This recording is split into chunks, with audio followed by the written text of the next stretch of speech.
Здравейте, мили хора! Здравейте, добър ден! Момент само да проверя дали всичко е наред с излъчването. Да, добре. Здравейте на всички! Аз съм Пепа Бойчева Караяни. Преди всичко бих искала да честитя на абсолютно всички наши сънародници този празник, може би най-българският празник. Честит 3 март на всички. Нека помним корените си, нека помним родината си, независимо къде се намираме, нека я носим в сърцето си. Честит празник на всички! Днес за мен е един специален ден, не само, че е 3 март и е най-българският празник и аз съм горда от това, че съм българка, но моята рубрика, която аз стартирах, е вече на 1 година. Днес е първият рожден ден на тази рубрика и за мен е чест да отпразнувам тази рубрика с един мой специален гост, госпожа Стояна Нацева. Здравей, Стояна! Здравей, Пепа! Добре дошла в моята рубрика. Благодаря ти, че се отзова на поканата ми. Много благодаря, че ме покани. Честит рожден ден на твоята рубрика. Пожелавам ти да достигаш до милиони хора и да им помагаш с знанията и способностите, които имаш и с чистото ти голямо сърце. И искам да пожелая на твоите зрители честит празник. Бъдете живи, здрави, горди българи. Наслаждавайте се, бъдете близко до корените си и носете в себе си искрата на българщината. Защото това, което правиме аз в моя канал, Пепа в нейния, е всеки да се свърже с родовата си система, да намери кой е всъщност и да се свърже с душата си и да помага на света да бъде едно по-хубаво място. Но всичко започва от корените, разбира се. Добре дошла отново. Мили приятели, аз преди 1 година стартирах тази рубрика с цел да дадем с всички участници, които минават през тази рубрика, една друга гледна точка за всяка сфера от нашия живот. Днес специалният ми гост, госпожа Стояна Нацева, ако ми позволи да кажа няколко думи за нея. Стояна, позволяваш ли ми да кажа няколко думи за нея? Разбира се. Така. Първо, нека отново да кажем едно добре дошла и честит празник. Щастлива съм, че точно ти днес си в моята рубрика. Истината е, че наистина се вълнувам и със сигурност ми личи, но съм и щастлива.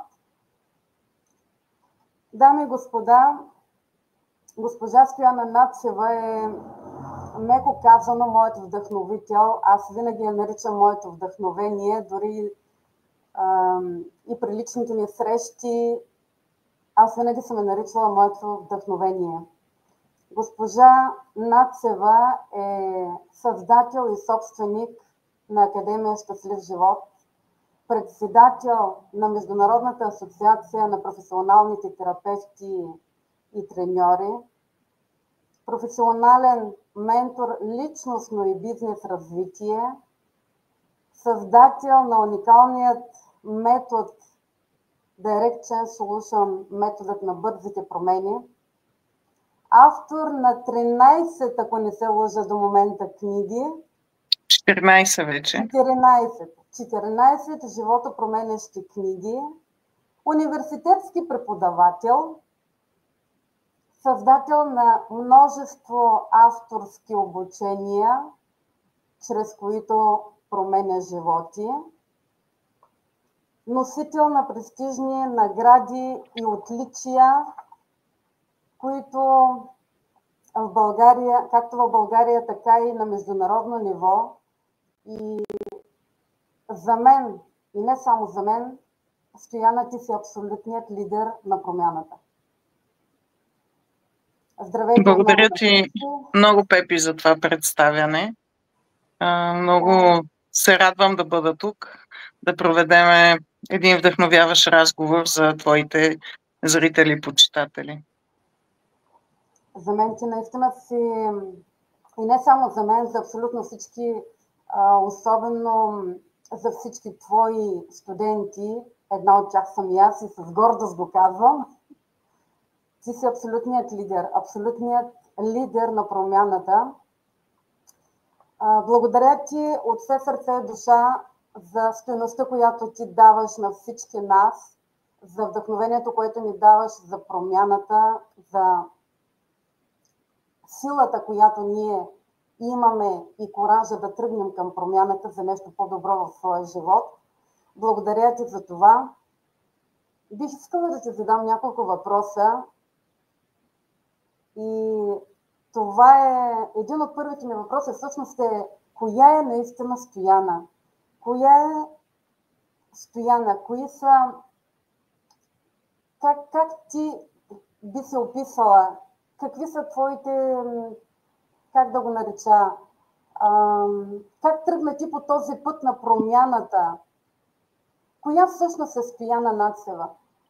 Ами, аз съм един много земен човек. Ти ме познаваш много добре.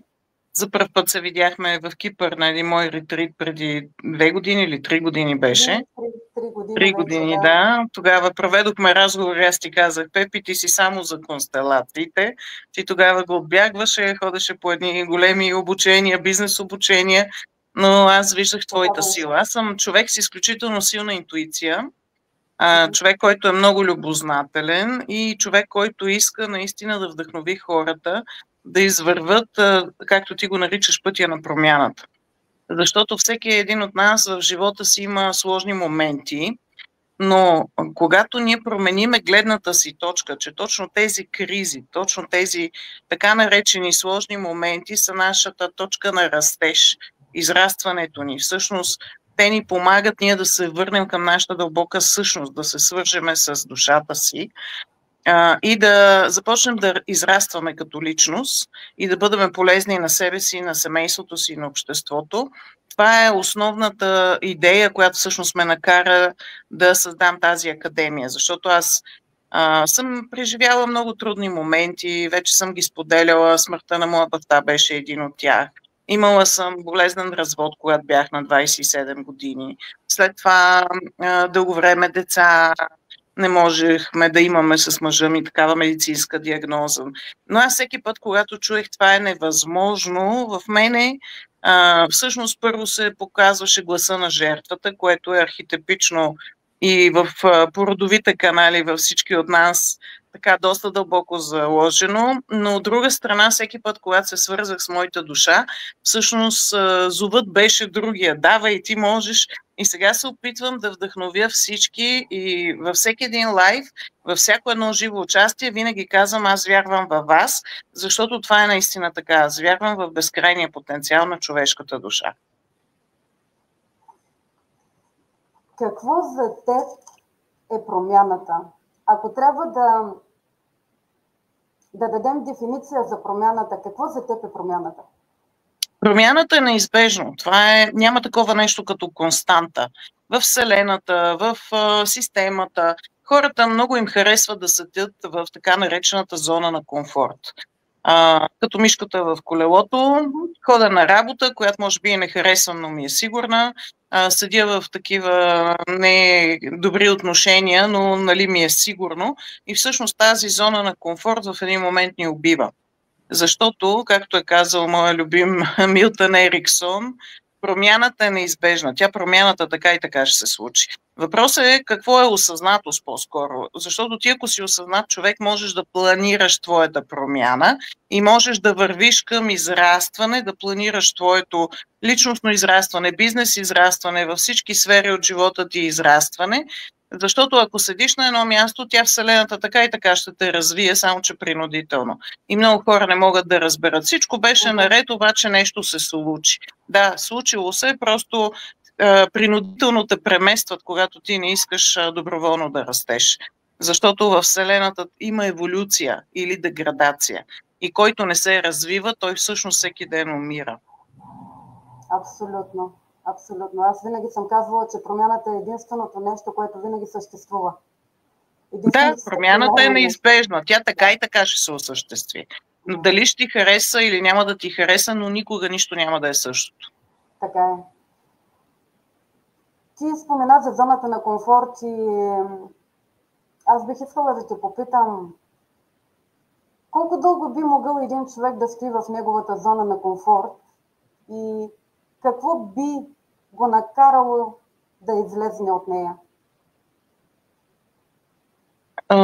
Степента на осъзнатост. Защото, за съжаление, 90% от хората на тая планета ще преживеят целия си живот, така както техните родители са го преживявали. Нищо по-различно, освен това, че вече имаме интернет и е по-лесен самия живот, имаме повече достъп на ресурси. Но докато ние не промениме родителските програми и програмите, родовите и програмите на обществото, по които се движиме, не установиме кое е наше, кое не е наше, като мисъл, като чувство, като поведение, като сценарий на живот, ние не можем да тръгнем по нашия път и да застанем на нашето място в системата. Защото много добре знаеш в обученията, които съм провеждам и ти всъщност вече си много добър специалист в констелации и в други методи за личностна промяна. Когато човек не е на собственото си място в системата, той прави преплитания и живее от мястото на майка си, на баща си, на баба си, на дядо си или на други фигури в родовата система. Освен това, непрекъснато по телевизията ни облъчват какво се е случило, как трябва да мислиме. Всичките хора около нас, нали знаеш, че 50% от начина на мислене се формира от обкръжението, а всъщност успеха е само 10% от нашите таланти и качества. 40% от начина ни на мислене, т.е.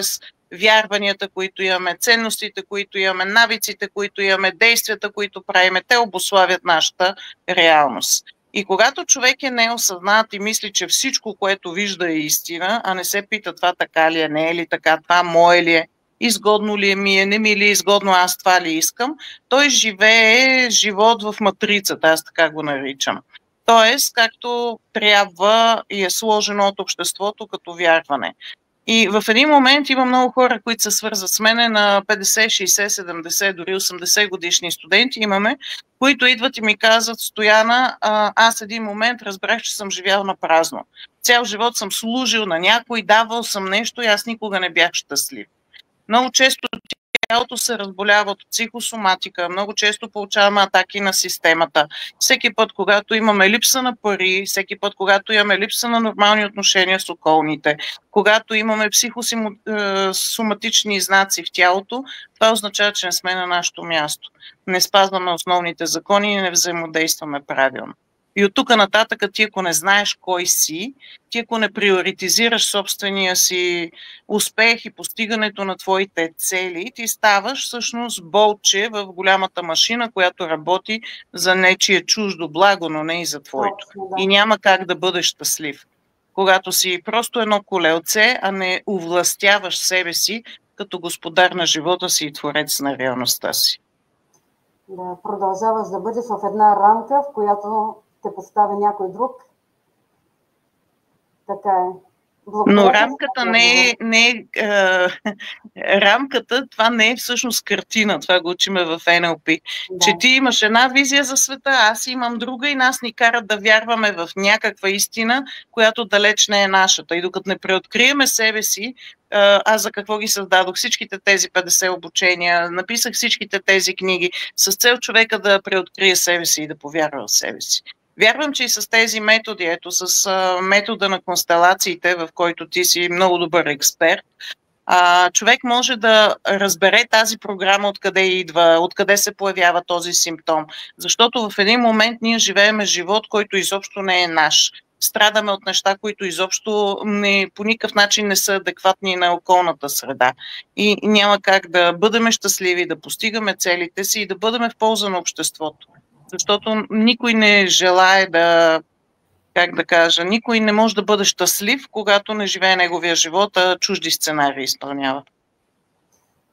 Точно така. Аз преди няколко дни имах една клиентка, която ми каза: Пепи, ти знаеш, че аз в момента осъзнавам, че никога не съм била щастлива наистина. Че аз винаги съм живяла нечий чуж живот, че винаги съм била първо другите, после аз. И наистина е така. Докато човек не се осъзнае, няма как наистина да направи някаква промяна за себе си.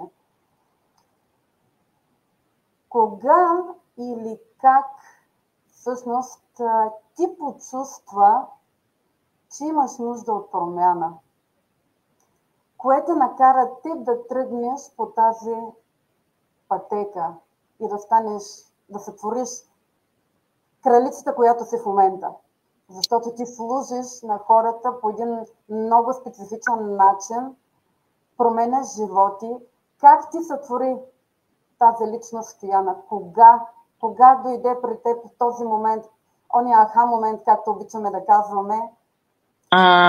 Когато на дъщеря ми колко беше, на годинка, след поставянето на една от ваксините, тая 6-валентната, при нея се случи нещо и тя загуби, в смисъл тя говореше и в един момент спря да говори и спря да има, как да го кажем, такъв очен контакт. Тоест аутистично състояние. Защото то не е болест, то е просто специфично състояние на мозъка. По различен начин обработват информацията. И тогава, човек минава през всичките отричане, гняв, това не е възможно, що така, ще мине, грешка са направили, после апатия. И в един момент аз започнах много да изучавам родовите модели, по какъв начин това, което се е случило преди нас, всъщност влияе на нас и на нашите деца. И изскочиха толкова интересни неща от миналото, включително различни модели, нали, деца, които са били дадени за осиновяване. Много модели, ти знаеш по какъв начин се работи. Аз освен констелациите сега още по-дълбоко влизам в тая родологията. Даже имам такава MBA програма, защото тия знания са наистина безценни. И се оказа, че има много така изследвания в науката, че трагичните преживявания на нашите предци, всичко, което те са преживяли положително, но знаем, че са повече отрицателни неща, всичко това се запечатва в гена, в ДНК-то. И в последствие, примерно при нас появяват се чувства и симптоми и мисли, които ние няма откъде да ги вземем и които са неадекватни на ситуациите. Обаче това е всичко от родовата система. И когато аз чрез конкретни техники, практики започвах лека по лека да ги преработвам тези неща, първо на мене ми се подобри изключително много финансовото състояние. Появи ми се едно като разрешение да правя толкова много неща, които някога аз съм искала. И аз започнах просто, освен да работя с дъщеря ми, с родовите системи. Първо си подобрих отношенията изключително много с моя съпруг. В момента той пътува с мен навсякъде, подкрепяме, той ми е най-големия фен, така да се каже. След което, естествено, здравословното състояние на детето се подобри. Тя има и кармична обусловеност, така че тук няма да разказвам в дълбочина, но има подобрение. Освен това, финансово някакси винаги съм била добре финансово, но вече нивата са много, много нагоре. Неща, които за България хората са казали, че не е възможно, това няма как да стане. Самото написване, примерно, на 14 книги за 6 години, това е нещо прекрасно, така да кажа. Просто когато се отработи, защото аз имах травма, вече ти казах, че моя баща беше напуснал планетата, аз също изпитвах гняв, на кого ме оставя, защото аз имах най-силна връзка с моя баща. И когато отработих тази лично моя травма, тогава почнах много смело да се заявявам в обществото. Всички ме приемаха радушно, защото знаеме, че бащата отговаря точно за този аспект и за новия начин за монетизация, така да кажа. И изобщо нещата, които ги бях учила и бях правила преработки, в един момент аз видях как те наистина помагат. И в един момент си спомням, че аз ходих по улицата и си казвам, ама толкова е лесно да живееш всъщност щастлив живот. Точно там се казва Академията щастлив живот. Направо бях се разплакала на улицата и казвам, те са толкова прости и логични тия закони на йерархията, идентичността и даването и получаването. Защото аз тогава бях спасител на всички, давах на всички, после им се ядосвах, после се чувствах жертва с горката. И всъщност тази цялата система, която преподавам, аз самата съм я извървяла.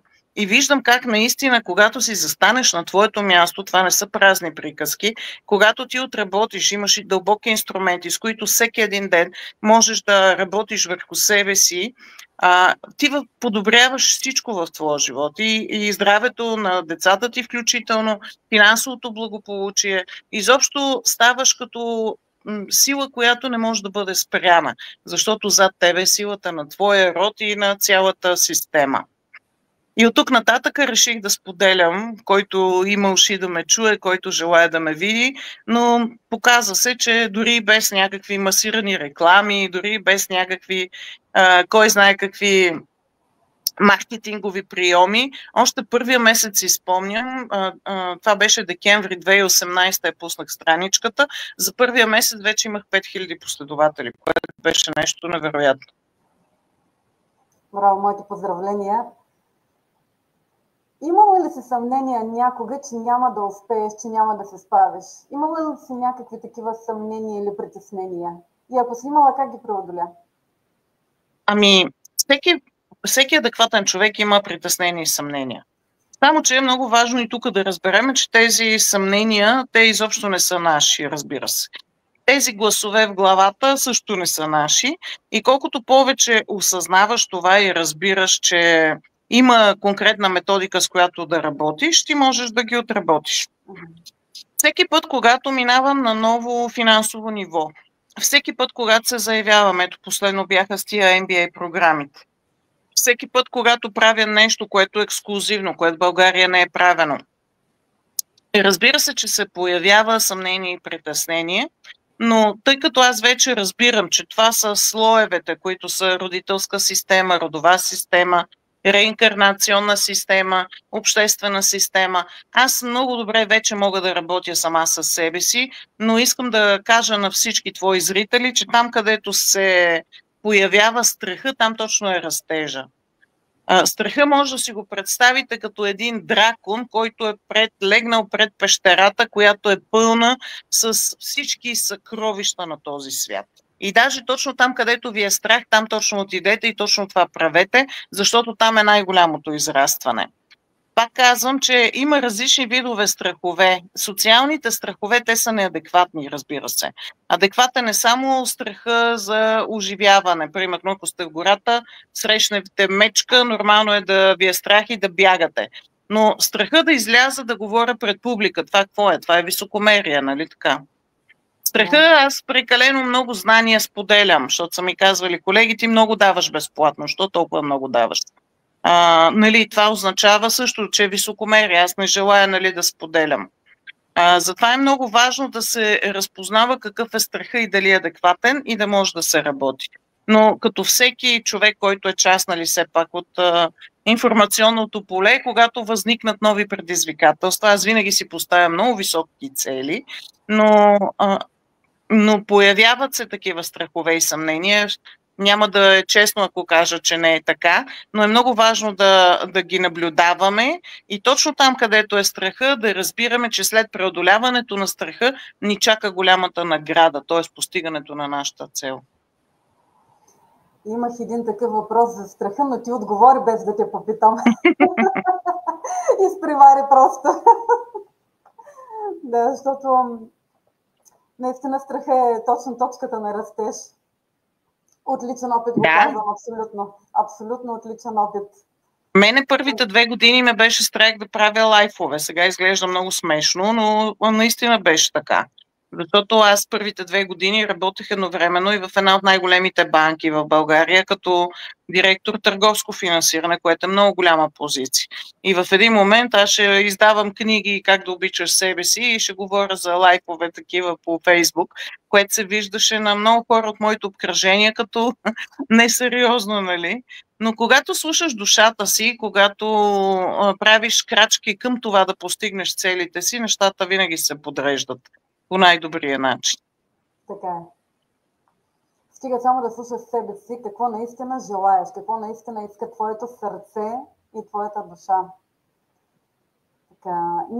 Ние обикновенно твоите ученици, студенти и зрителите ти, и тези, които те познаваме отблизо, винаги те виждаме в една висока вибрация, в една силна така,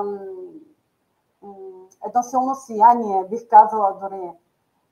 Но ти също като всички нас си човек.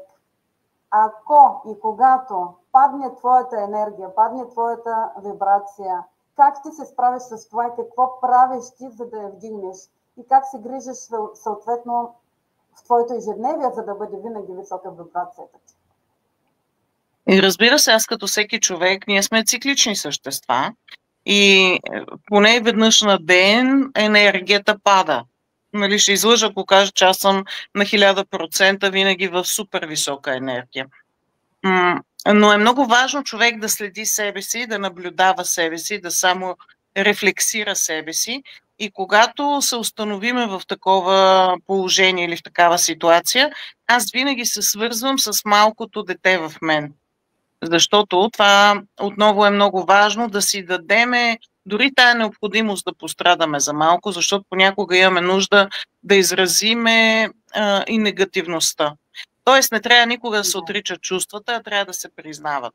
Понякога, дори да не е моя тъгата, аз усещам тъга в себе си и аз си позволявам, дори нарочно пускам такива филми или музика, която е много драматична, за да излезе от мене тази тъга. Много често си позволявам, например, да пиша. Имам такъв ритуал бели страници. Потоково писане, който е бил в моите обучения, знае, че аз много държа на писмата, разказване истории чрез писма. Просто трябва тази енергия да излезе. Човек трябва да си я позволи първо да каже, да, това е истина. Защото когато ние признаеме негативната емоция, кажеме 3 пъти да, съм много гневен или да, съм много тъжна и разрешавам на това чувство, тогава чувството намалява много често. Въпросът е, че те чувствата, аз знам, че те са първично, вторично и придобито. И когато е първично чувството, тази техника просто да излезе, да си позволя да го призная, много помага. Когато е вторично също, а когато е придобито, тогава го връщам на този, на който принадлежи. Но при всички положения самонаблюдението е много важно. Всеки ден ние трябва да се самонаблюдаваме, да си задаваме въпросите как предизвиках това чувство, как предизвиках тази ситуация, как искам в следващия момент да се развият нещата. И е много интересно, че когато човек работи с себе си, неговия живот всъщност става скучен. Защото около него вече няма хора, с които да се кара, няма такива силни драми. И това води до един, как да го кажа, живот, който е такъв линеен, което не е лошо в никакъв случай, но повечето хора са свикнали на много драматизъм и силни чувства, така че им препоръчвам да си записват техните емоции, да ги наблюдават и да ги изразяват най-вече. Благодаря ти. Твоята вяра, доколко тя ти помогна за твоят успех? Вярата е всичко. Човек, който има вяра, колкото синапено семе, зрънце, той ще постигне всичко в живота си. Това го казва и Библията. Защото в вярата това означава, че твоя фокус на внимание, твоето емоционално състояние потвърждават и твоето действие. Тоест резултатът е неизбежен, ако ти имаш фокус намерение, фокус на мислите, ако имаш вяра в резултата и ако правиш действие към този резултат. Може да не стане веднага, може да не стане линейно, но при тебе, ако има така наречената конгруентност, мисли, чувства и действия в една посока, още по-добре, ако има и думи, защото в началото беше словото и думата е печата, всичко ще се получи точно така. И вярата, това е всъщност благодарност, че нещо вече се е осъществило, без дори да имаш някакво доказателство. Защото повечето хора казват, когато го видя, ще повярвам. Всъщност тайната е на обратното. Без да го виждаш, ти когато повярваш и направиш крачка, тогава ще го видиш. Абсолютно. Откъде черпиш това вдъхновение да пишеш постоянно нови и нови книги? Да очакваме ли нещо ново в скоро време? Разбира се, да. Сега трябва да излезе скоро книгата за благодарността. В началото, още 2018, аз създадох един уникален маратон, който се казваше Силата на благодарността. Той беше от 30 видеа и хората много радушно го приеха и всъщност започнаха да ме припознават с благодарността. Защото аз там разказвах как аз съм се здобила с моите деца, като лекарите ми казаха 12 години, че аз не мога да имам деца, но аз започнах да благодаря. Имам такова видео на YouTube, могат да го видят, то е много старо, на 5-6 години. Аз започнах тогава да благодаря, че вече имам моите деца, които са близнаци, как се казват и на кого приличат. Никой не ми вярваше, но аз дълго време благодарих и това се случва. Тази техника я бях прочела в разговори с Бога и изобщо не можех да я осъзная, но реших да я направя. И когато видях самата благодарност, какви чудеса върши в живота, аз още от тогава, от 2012 се родиха децата, аз от 2011 я прилагам практиката. Тогава, не, от по-рано, от 2008 я прилагам, защото по този начин 2009 се здобихме с нашата къща. И въобще тогава помня една голяма екскурзия в Китай. Майка ми я подари така от нищото, пак благодарение на това, че благодарих за нещо предварително. И изобщо благодарността е една от основите, в които има вяра. Ти не можеш да благодариш за нещо в бъдеще, без да чувстваш, че доверие на процес. И вярата е в основата. Това на всички го казвам и знам, че аз затова винаги казвам, че аз вярвам във всеки един от хората, защото когато те придобият моята увереност в тях, то е като допълнителна подкрепа, като крила получават и виждам как това им дава резултати. И точно за да дам още повече резултати на хората, аз непрекъснато пиша книги, защото имам много знания за парите, за любовта и всичките тези знания искам да ги изложа някъде, иначе ще потънат. Аз не мога да непрекъснато. Искам да ги напиша, защото когато има книга, тя е написана и остава завинаги. И освен това, книгите са много лесен начин на хората да комуникират с мене.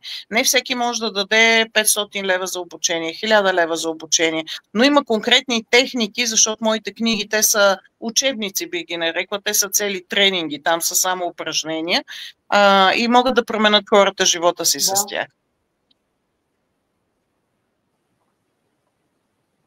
Аз мога да говоря много. Нарочно спирам от време на време да ми зададеш някой друг въпрос.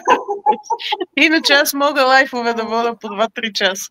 Да, знам. Ние двете сме много приказливи.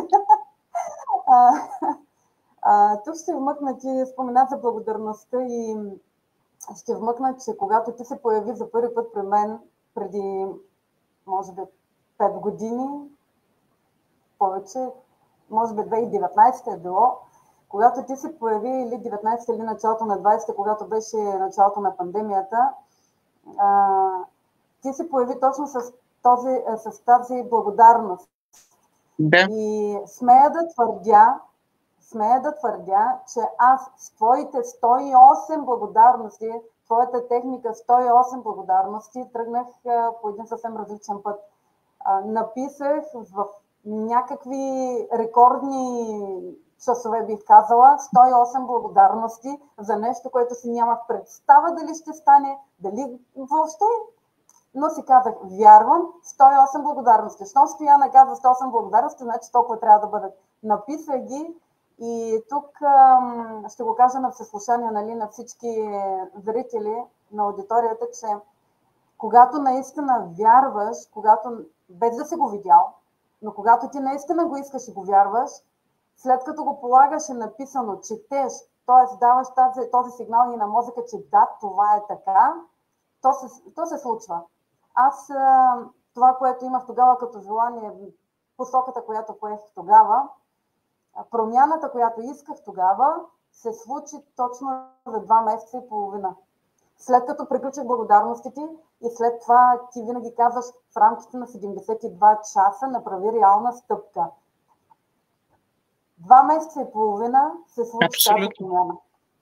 за 2 месеца и половина. Така че благодарностите са основата, бих казала. Да, и сега в новата книга ще те сложа техники как чрез благодарност да общуваш включително и с твоите ангели, чрез благодарност да общуваш с Висшия Аз, чрез благодарност да общуваш с душата. Тоест няма да са стандартните техники, които са за благодарност, въпреки че е много хубаво всеки да изпитва благодарност за абсолютно всичко. И мисля, че наистина е животопроменящо. Много е важно писането, защото, както казваш ти, ние имаме различни канали на възприятие. Ние имаме аудиален канал, примерно 10% от населението най-силно им работи аудиалния канал. Ние имаме визуален, зрителен канал, тук са 80% от хората, но ние имаме и кинестетичен канал, т.е. в тялото усещанията. И когато ние пишем, когато ние проговаряме, тогава и изпитваме емоции, всичките канали едновременно работят на информация, на възприятие на информацията. И по този начин ние много бързо правим нови невронни връзки. Затова е много важно да се проговаря, да се пише.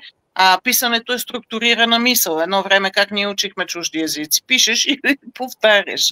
По същия начин.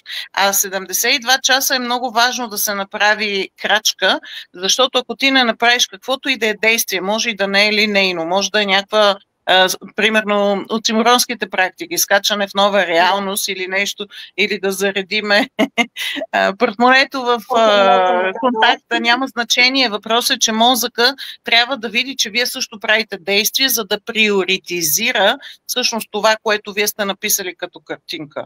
Защото когато го приоритизира, тогава в ретикулярната формация започва фокуса на внимание да привлича възможности от околната среда, т.е. мозъка да се съсредоточава и вие да виждате хора, да виждате възможности, за да може да осъществите това, което искате. Т.е. това си е наука. Тук говорим за нейропсихологията. Да. Кое е най-доброто решение, което ти си взимала за себе си някога? Всички решения са били добри. Защото ние знаем, че човек винаги взима най-доброто решение, на което е способен. Сега, като погледна назад, имало е неща, които са ми се стрували голяма драма. Например, развода ми, да кажем, някаква голяма любов ученическа, ма като не сте за един за друг. И така се получава. Или нещо друго, нали? Имало е моменти, в които съм ги изживявала като голяма драма. А сега, като се обърна назад, виждам, че това е най-хубавото нещо, което някога е могло да ми се случи. И казвам, слава Богу, благодаря ти, Господи, че точно такова решение съм взела. Дори на момента да не ми се е виждало примерно след 1 година толкова правилно, но искам хората да запомнят, че винаги мозъка прави избор от възможните варианти, който му е най-достъпен. И всичко винаги работи за наше висше благо. Аз съм се убеждала в това 1000 пъти. Дори да не може да видите в момента перспективата, позволете си да повярвате, че има висш разум, че има интелигентно информационно пространство около нас и ние винаги се движиме в правилна посока. Определяш ли себе си за много амбициозен човек и коя е твоята най-голяма мечта? Коя е твоята най-голяма цел? Как виждаш ти себе си след 5 години, след 10 години? Аз съм много мащабна личност. То при мен е такова нещо, като нещо малко няма. Няма такова нещо. 1 книга, ще има 20 книги. Няма 1 тренинг, ще има 50 тренинга. При мен всичко няма да е една MBA програма от университет, че са 10, например. Идеята цялата е, че аз наистина знам първо колко дълбоко въздействам на хората. Самата ми енергия, съчетана с знанията, които имам, аз виждам всеки ден, ти също си била свидетел и в групите, и въобще всеки ден споделяме хората какви резултати имат. И мене ме мотивират резултатите на хората реално, защото когато видя, примерно, че 1000 човека са си изменили живота на 180 градуса, богати са, щастливи са, имат си прекрасно семейство, избъдват мечтите си, това ми дава на мене изключително много енергия. И аз смятам, че даже аз се виждам на международно равнище. Виждам се как преподавам тази цялата система по различен начин, на различни езици, естествено английски, също така руски, испански.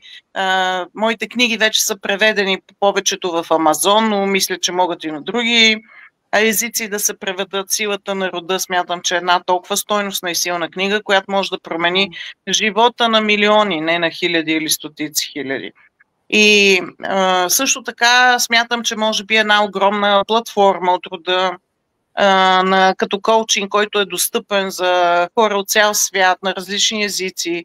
Искам да сертифицирам хора в нашата коучинг академия, в нашите MBA програми. Идеята ми е, че в България съм постигнала огромен успех, сме постигнали огромен успех и е време нашите самите ученици, които са от цял свят, от Щатите, от Канада, от Австрия, от цял свят, включително и тебе от Кипър, например, самите те казват, че няма толкова високо качество на знания, на толкова достъпни цени, по толкова лесен, как да го кажем, лесно сформулиран начин, достъпен начин обяснено, в кратки къси видеа, с много практики, така че искам всичко това да стигне до по-голям кръг от хора. И се виждам като реализирана личност на голяма коучингова общност, международен ментор с още повече книги. Това е визията ми. Да, благодаря. Голям успех.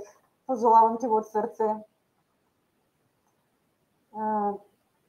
Исках да ти задам един друг въпрос за зоната на комфортно. Всъщност ние минахме тази и ще отпадне.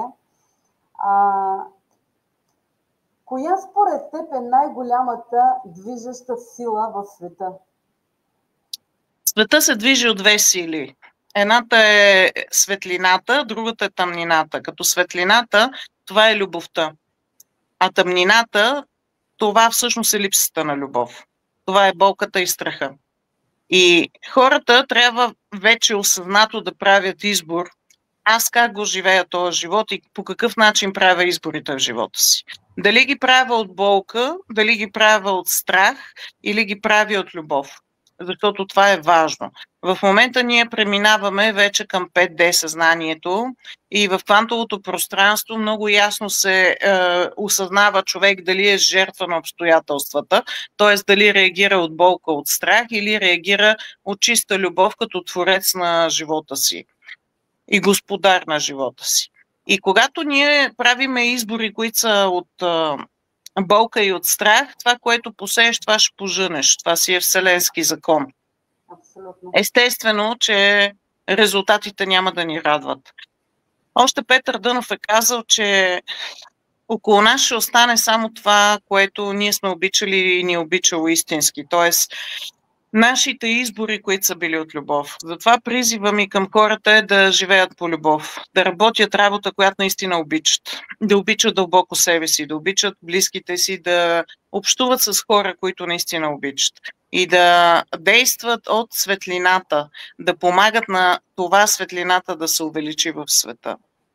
Защото има прекалено много болка, прекалено много страдания. Вие, ако страдате, вие не помагате на любовта и на светлината да се увеличават. Единственият начин да трансформираме тая планета е когато живееме през любовта и помагаме да вдигне вибрациите. Тоест живееме в светлината.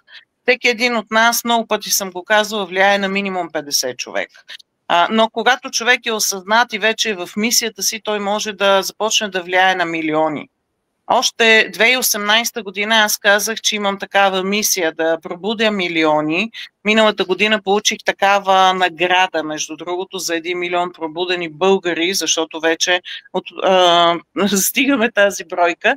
Но мисълта ми е, че най-важното е всъщност човек, всеки един да бъде осъзнат и да избира през светлината и да живее през любовта.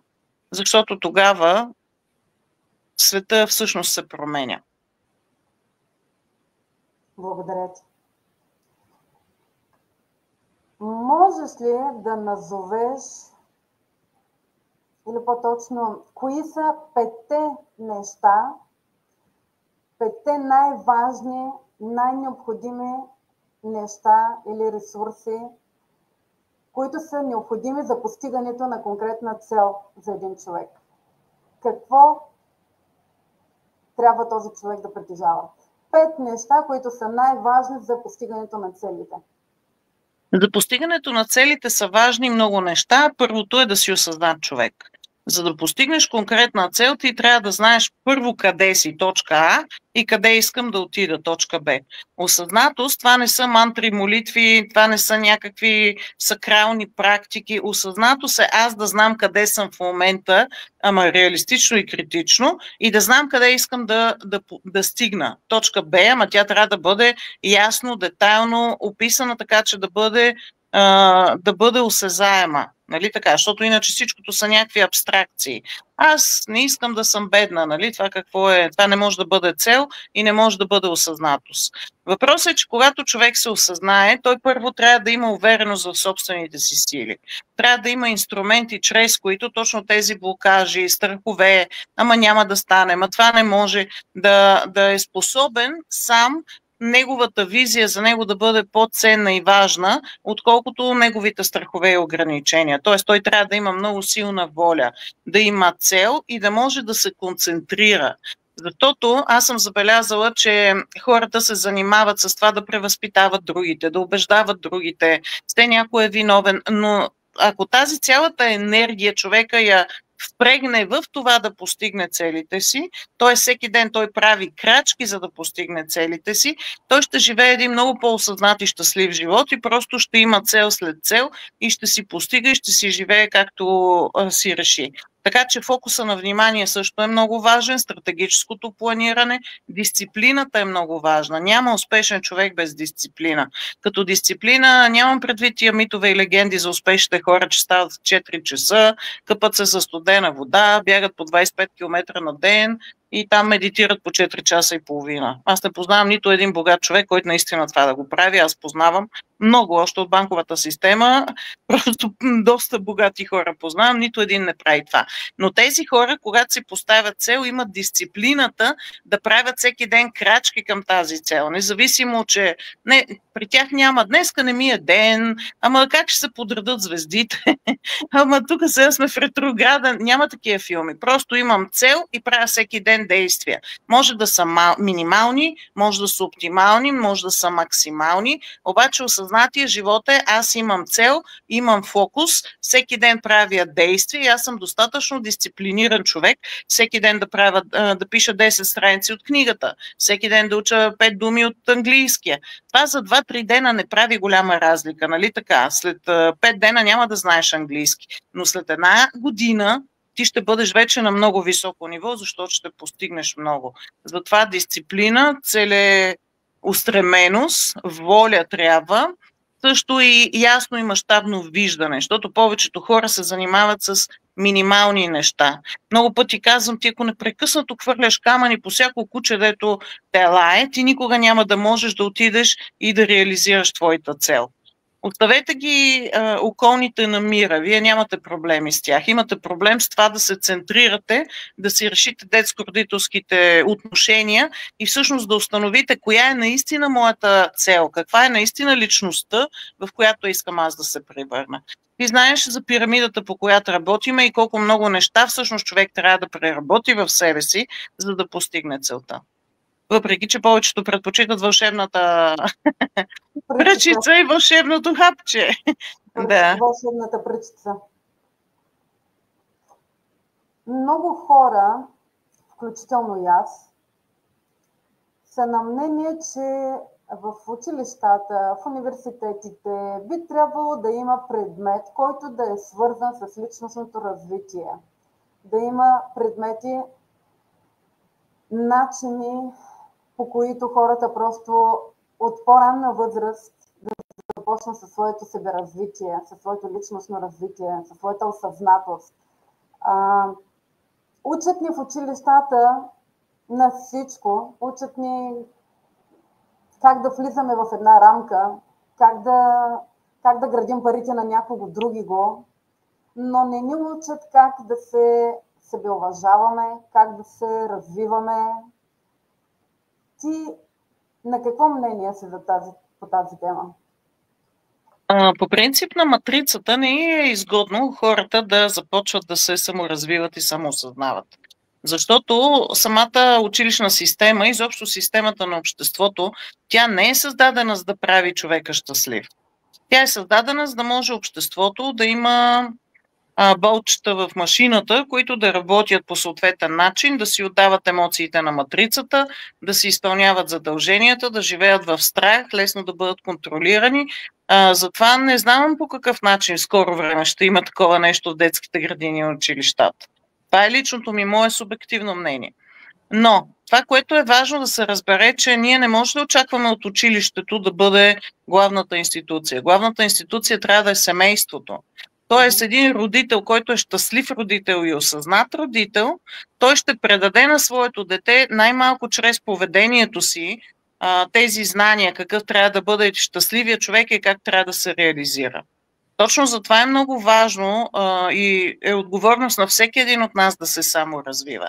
На децата, повярвайте, не им трябва толкова много имоти, пари, коли, които ще им оставите. На тях им трябва спомена за един щастлив и реализиран родител, една опора в живота, един щастлив човек, който не си прехвърля върху детето неосъществените планове и мечти, не си товари детето с неговите личностни травми и неотработени отношения с неговите родители.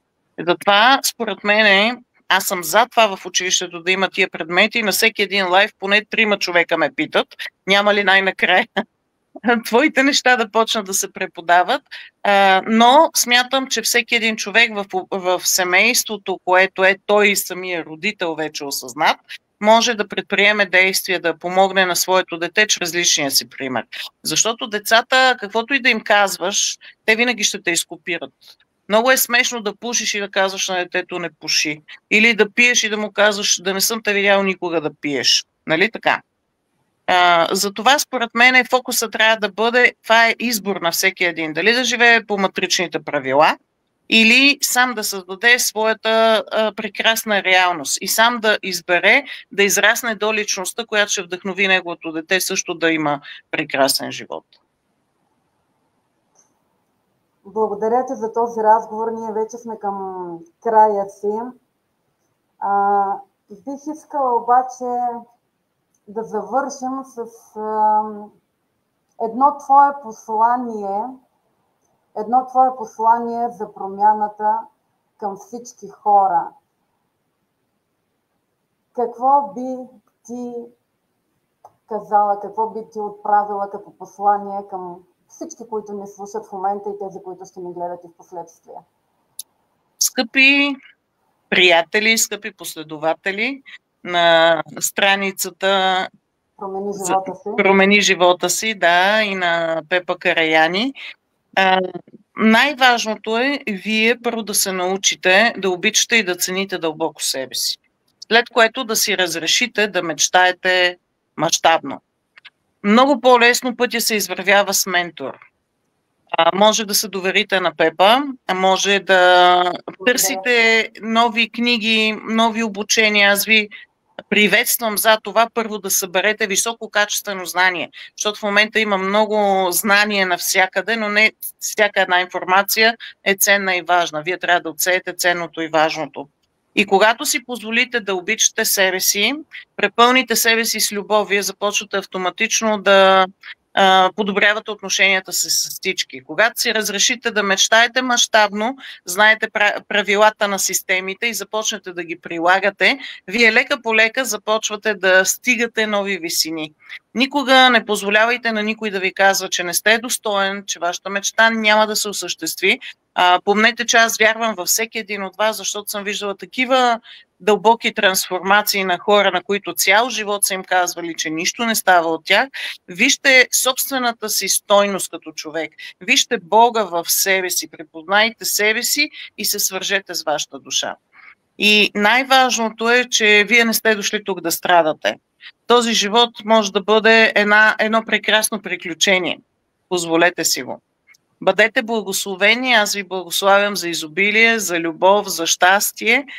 Продължавайте да се развивате, защото вярвам, че личностното развитие винаги води до бизнес израстване. И единственият начин да промениме света е като промениме себе си, своя малък вътрешен свят и повлияеме чрез личния си пример на другите. Затова бъдете благословени. и следвайте Благодаря ти. мечтите си. И Благодаря аз ти ти от благодаря сърце. много, Пепи. Много приятен разговор. За Благодаря за тази всички покана. жива и здрава да си, бъди благословена. Радвам се, за мен е чест да ти имам в рубриката си, особено на този ден, първият рожден ден. И за връзка с теб ще оставям, за връзка с Академията, ще оставя линкове в последствие, както и за връзка с мен. Благодаря отново, благодаря на всички, които бяхте с нас. Бъди благословена и продължавай все така да мотивираш, да мотивираш хората, да променяш животи, защото ти наистина променяш животи. Благодаря, Пепи. Пожелавам отново милиони последователи на твоя подкаст и на теб като ментор. Прекрасен ден на всички и честит празник отново. Честит празник на всички. Благодаря ти.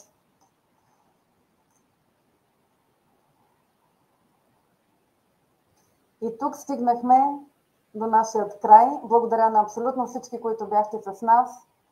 Бъдете живи и здрави и до скоро!